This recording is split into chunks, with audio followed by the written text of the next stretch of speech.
Bismillahirrahmanirrahim.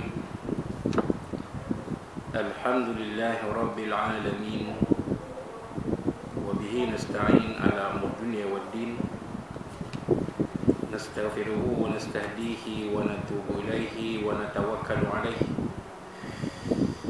Wa na'udzu bihi min shururi anfusina wa min sayyiati a'malina. Man yahdihillahu fala mudilla lahu wa huwal muhtad. وَمَا يُضْلِلْ فَلَا تَجِدَ لَهُ وَلِيًّا مُرْشِدًا وَلَا هَادِيَ لَهُ أشهد أن لا إله إلا الله وحده لا شريك له وأشهد أن سيدنا محمدا عبده ورسوله اللهم صل وسلم وبارك على هذا النبي الكريم سيدنا وحبيبنا وشفيعنا وزوجنا ومولانا محمد المصطفى وعلى آله وصحبه ومن دعا بدعوته وتمسك بسنته وجاهد في سبيل الله إلى يوم الدين. رب اشرح لي صدري ويسر لي أمري واحلل عقدة من لساني يفقهوا قولي. سبحانك لا علم لنا إلا ما علمتنا إنك أنت العليم الحكيم ولا حول ولا قوة إلا بالله العظيم. اللهم افتح علينا حكمتك وانشر علينا من خزائن رحمتك يا أرحم الراحمين. اللهم أرنا الحق حقا وارزقنا اتباعه وأرنا الباطل باطلا وارزقنا اجتنابه. قال الله سبحانه وتعالى في كتابه العزيز أعوذ بالله من الشيطان الرجيم قد نرى تقلب وجهك في السماء فلنولينك قبلة ترضاها فول وجهك شطر المسجد الحرام وحيثما كنتم فولوا وجوهكم شطره وإن الذين أوتوا الكتاب ليعلمون أنه الحق من ربهم وما الله بغافل عما يعملون. صدق الله العظيم. وقال نبينا سيدنا محمد صلى الله عليه وسلم ويدعو في دعائه اللهم بارك لنا في رجب وشعبان وبلغنا رمضان أو كما قال صدق رسول الله صلى الله عليه وسلم. Tuan-tuan dan puan muslim sekalian, Assalamualaikum warahmatullahi wabarakatuh. Amma ba'd. Alhamdulillah pada tengah hari Selasa ini 10 Rajab 1440 Hijriah bersamaan 20 Februari 2024 masih marilah sama kita zahirkan rasa puji dan syukur kita kepada Allah Subhanahu Wa Taala. Kita sama-sama menunaikan solat zuhur berjemaah yang diimamkan oleh yang berbahagia Cik Aizadin dari bahagian kewangan Jabatan Logistik, dan azan zuhur dikumandangkan oleh Ustaz Manu Mansur Hafizahullah Ta'ala. Semoga keduanya dan kita semua dikurniakan ganjaran sebaiknya dari Allah Subhanahu Wa Ta'ala atas usaha kita mengimarahkan surah Al-Falah pada tengah hari ini, pada waktu zuhur ini. Tuan-tuan dan puan muslim-muslimat rahimakumullah, teruskan perkongsian isi kandungan kitab Al-Arba'un An-Nawawiyah, hadis 40 Imam An-Nawawi rahimahullah ta'ala. InsyaAllah kita akan mengupas dua hadis, iaitu Al-Hadis Al-Thani Wal-Thalathun, hadis 3 ke-32, dan Al-Hadis Al-Thalith Wal-Thalathun, hadis yang ke-33. An Abi Sa'id bin Malik bin Sinan Al-Khudri radhiyallahu anhu, daripada Abi Sa'id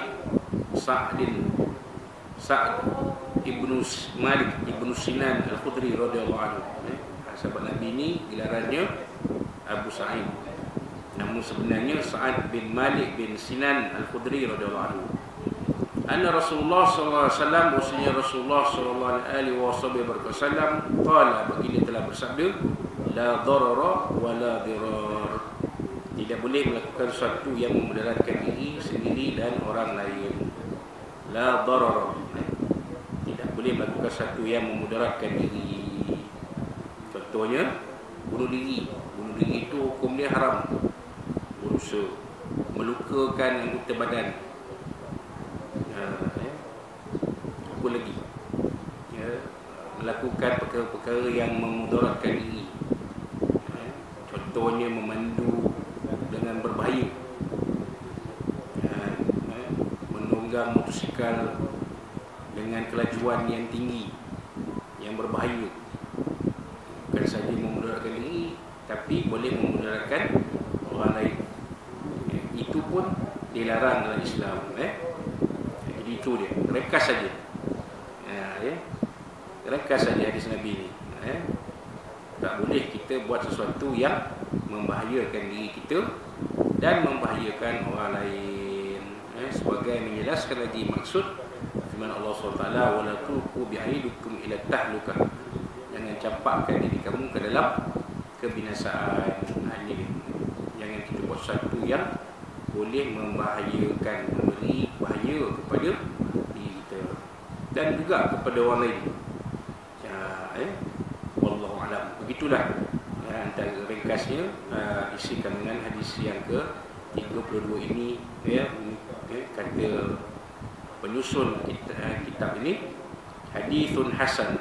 Hadis ini hasan, rawahu Ibnu Majah wa Darqutni wa ghairuhuma musnadan. Riwayat Ibnu Majah, Darqutni dan selain mereka secara bersanad.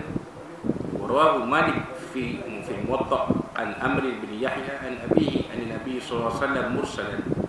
Malakala Imam Malik radhiyallahu ta'ala meriwayatkannya dalam kitab Al-Muwatta secara mursal daripada Amr bin Yahya, daripada bapanya terus daripada Nabi Muhammad SAW tanpa Abu Sa'id. Lihat mursal itu maknanya dalam sanad hadis itu tidak ada nama sahabat, hanya ada nama tabi'in terus pada Nabi. Mesti ada sahabat tu tapi tak ada dicatat dalam sanad.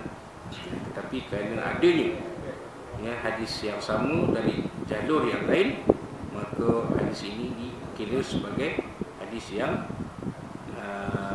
boleh diterima atau boleh dipakai, hadis yang diterima sebagai ini dari Nabi SAW. Walau bagaimanapun sisi Malik, hadis sanad lain yang saling menguatkan ada satu sama lain kaedah dalam hadis lah. Baik, kemudian kita terus kepada al-hadis al-thalith wa al-thalathun, hadis yang ke-33. An Ibni Abbas radhiyallahu anhuma, daripada Abdullah bin Abbas radhiyallahu anhuma, anna Rasulullah sallallahu alaihi wasallam qala, wa Rasulullah sallallahu alaihi wasallam telah bersabda, lau yu'tannasu bida'wahu, andai setiap dakwah manusia diterima, la ada'a rijalun amwala qaumin wa dima'ahum, niscaya orang akan mendakwa harta dan nyawa orang lain adalah miliknya. Maknanya setiap orang manusia ni, kata Nabi, kalaulah boleh dipakai, maka ramailah orang akan klaim sana, klaim sini, kata ini saya punya, itu saya punya, dan sebagainya.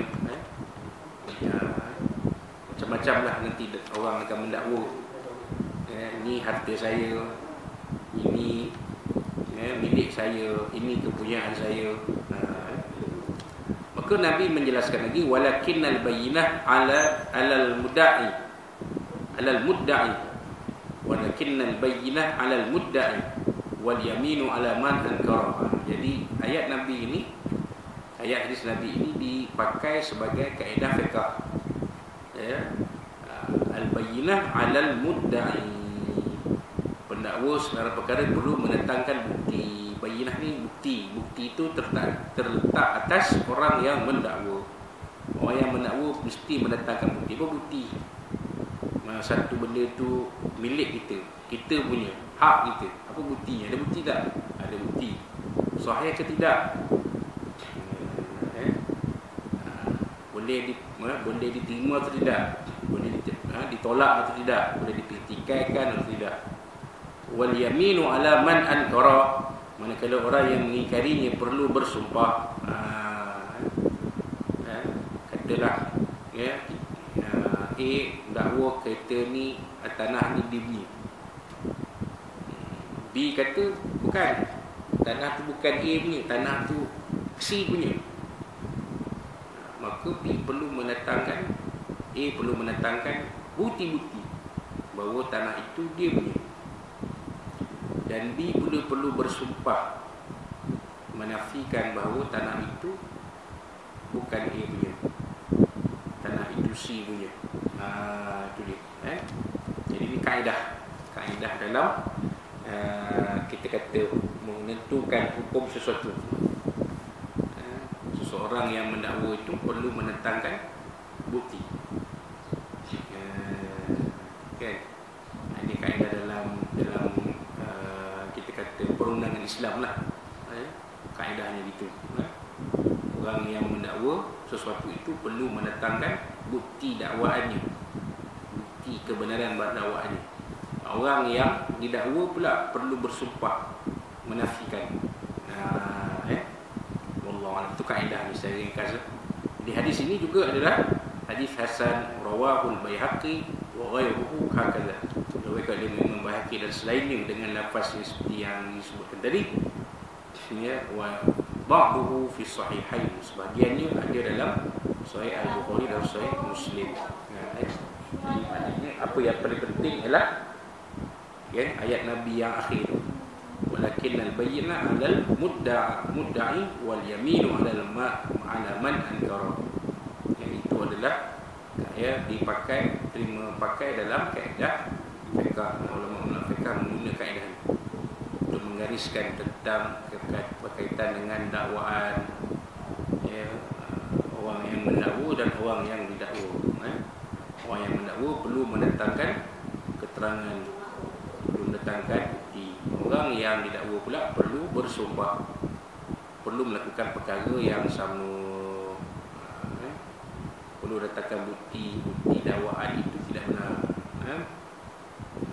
Wallahu a'lam. Jadi itulah dia dua hadis yang kita bicarakan pada tengah hari ini. InsyaAllah pada kuliah kita akan datang, kita akan membicarakan tentang hadis yang berikutnya, iaitu al-hadis ar-rabi' wa thalathun. InsyaAllah Allah Ta'ala kita akan membincangkan hadis yang ketiga ini pada kuliah kita datang.